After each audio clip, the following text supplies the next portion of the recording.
leadership is about knowing what direction that you're going in, and that's really difficult because there's, depending on what role someone has, there's a lot of different ways forward that people can go, and there's a lot of places that you can go. So I think it's really difficult to first get that kind of where am I heading and why am I heading there.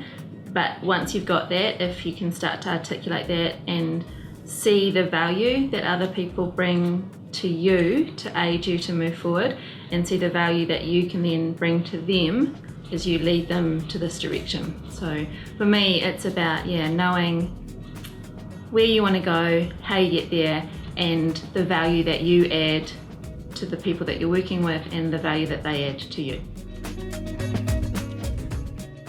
But there are a number of issues that being a female has, particularly in the tertiary sector, that echoes in other sectors as well, and that just there aren't very many of us.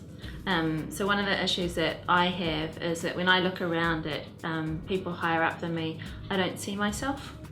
And I find that really difficult because it's like I want to be able to see myself, and I want to be able to ensure that when people are looking up at me and the people at my level, that they see themselves. And that doesn't matter actually what gender it is or what race it is. You just want people to be able to recognise themselves in those people that are leading. So in order to do that, I think one of the key things that's a real issue and a challenge for women, I think, is to really know who they are, and to not believe that in order to be a leader that they have to then become who they see around themselves, because often you don't see yourself, and so you start to believe that in order to be a leader you need to be like the people that you see, and so you stop being yourself. So I think that's a massive challenge for women, is to recognise who they are, recognise who they want to be, and understand that they don't have to become who they see around them in order to be a strong and really good leader. So I think that that's specifically true in education because there just aren't that many females around. I attended in the very first year, which is a long time ago now, and I've come a long way since I started the program.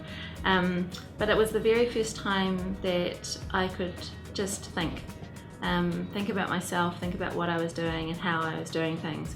And that actually set me off in ensuring that I actually thought about what I did more, rather than just finding myself somewhere and going, oh goodness, what am I doing now? Which is why I went on the program in the first place, because I'd found myself somewhere and I was going, I don't know what to do. And someone said to me, there's this program, and so it's allowed me to just ensure that I reflect more, I think about what I'm doing, why I'm doing it, and where do I want to go. And those first realisations that was really important came from the NZ Well program.